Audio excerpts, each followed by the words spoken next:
दोस्तों, हाल ही में नासा के पार्कर सोलर प्रोब ने इतिहास रच दिया है।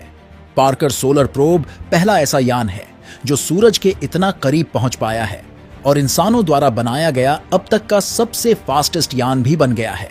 तो ये यान सूरज के इतना करीब कैसे पहुंचा और सूरज के पास होने के बावजूद ये उसकी गर्मी से पिघला क्यों नहीं? इस वीडियो में हम इन्हीं सब बातों के बारे में जानेंगे। तो दोस्तों, वीडियो शुरू करने से पहले वीडियो को लाइक, शेयर करके चैनल को सब्सक्राइब कर लें, जिससे हमें ऐसी ही और वीडियो बनाने की मोटिवेशन मिलती रहे। तो चलिए हमारे साथ अनंत अंतरिक्ष के इस नए सफर पर। 2018 में लॉन्च किया गया पार्कर सोलर प्रोब, जिसका मुख्य उद्देश्य था सूरज के पास पहुंचकर उसके मैग्नेटिक फील्ड और सोलर वाइंड की स्टडी करना। दरअसल सूरज की सतह का तापमान लगभग 5000 डिग्री सेल्सियस होता है, जबकि उसकी सतह से ऊपर का वो भाग जिसे कोरोना कहा जाता है, उसका तापमान लाखों डिग्री सेल्सियस तक पहुंच जाता है। वैज्ञानिक ये जानना चाहते थे कि ऐसा कैसे होता है। तो 24 दिसंबर 2024 को पार्कर सोलर प्रोब सूरज के सबसे करीब पहुंचा। सूरज से इसकी दूरी लगभग 60 लाख किलोमीटर थी और इसकी स्पीड थी लगभग 7 लाख किलोमीटर प्रति घंटा, यानी लगभग 200 किलोमीटर पर सेकंड। और ये पहला मैन मेड ऑब्जेक्ट बन गया जो सूरज के इतना करीब पहुंच पाया है। जब यह स्पेसक्राफ्ट सूरज के इतने करीब पहुंचा तो इसे लगभग 1000 डिग्री सेल्सियस के तापमान और इंटेंस सोलर विंड्स का सामना करना पड़ा। लेकिन पार्कर सोलर प्रोब के एडवांस हीट शील्ड ने प्रोब के इंस्ट्रूमेंट्स को इतनी हीट से प्रोटेक्ट किया ताकि इसके इंस्ट्रूमेंट्स काम कर सके। नासा के वैज्ञानिकों का ऐसा मानना है कि ये मिशन हमें सूरज और ब्रह्मांड के बारे में ऐसी जानकारी देगा जिसके बारे में हम अब तक नहीं जानते थे। और दोस्तों, 26 दिसंबर 2024 को मिशन की टीम, जिसे John Hopkins applied physics laboratory manage करती है, उसने बताया कि प्रोब पूरी तरह से सुरक्षित है और इसके इंस्ट्रूमेंट्स अच्छी तरह से काम कर रहे हैं। और वैज्ञानिकों ने यह भी बताया है कि जनवरी 2025 तक वो इससे डाटा को रिसीव कर लेंगे, जिससे इस रहस्य से पर्दा उठ सकेगा कि कैसे सूरज का बाहरी वातावरण उसकी सतह के तापमान से हजारों गुना ज्यादा हो जाता है और इससे निकलने वाली सोलर वाइंड्स कैसे एक्सेलरेट करती है।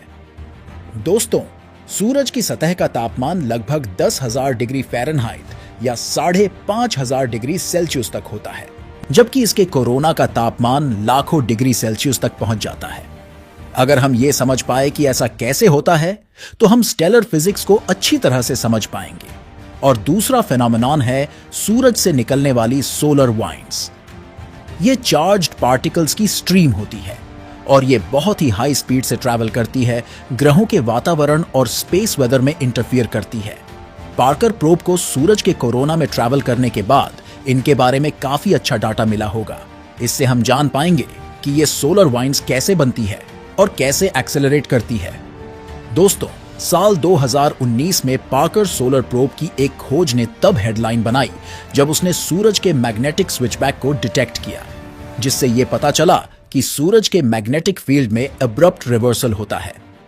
ऐसा कैसे होता है, यह अब भी पहेली बना हुआ है, लेकिन अब मिलने वाले डाटा से हमें काफी बड़ा क्लू मिल सकता है कि ऐसा कैसे होता है और सोलर वाइंड्स के बिहेवियर में इसका क्या रोल होता है।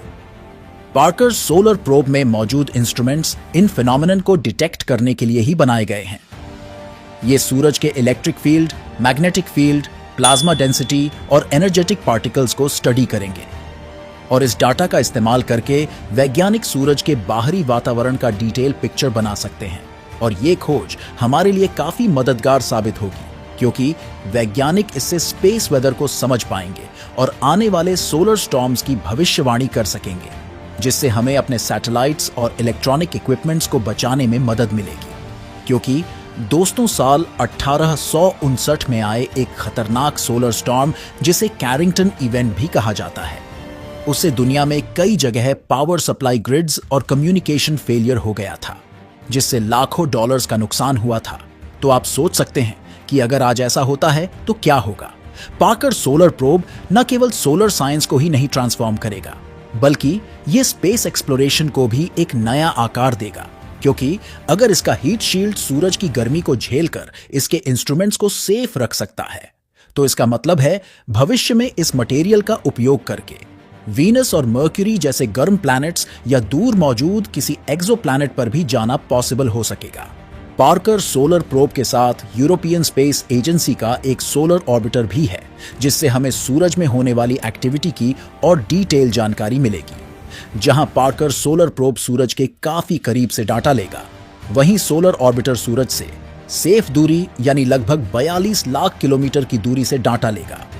सोलर ऑर्बिटर का मेन काम होगा सूरज के पोलर रीजन्स को स्टडी करना, जिससे हम सूरज के मैग्नेटिक फील्ड और उसके 11 साल के एक्टिविटी साइकिल को समझ सकेंगे।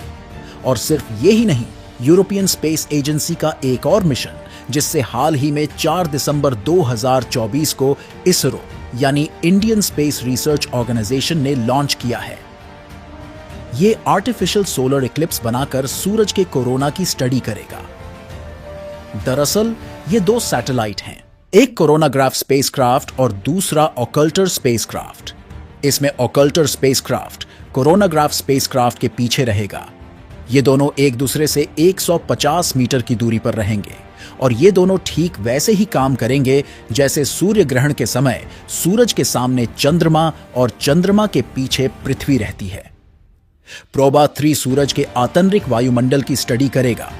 वैज्ञानिकों के अनुसार वो पहले इसकी स्टडी केवल तब कर पाते थे जब सूर्य ग्रहण होता था, और ये सूरज के कोरोना की भी स्टडी करेगा।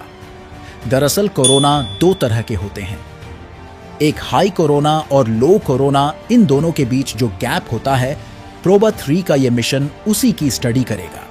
और इन मिशन से हम ये भी जान पाएंगे कि सूरज के अंदर होने वाली न्यूक्लियर फिशन की प्रक्रिया कैसे होती है, और इसकी स्टडी से वैज्ञानिक इस न्यूक्लियर फिशन की प्रक्रिया को लैब में छोटे स्केल पर दोहराकर एक्सपेरिमेंट भी कर सकेंगे।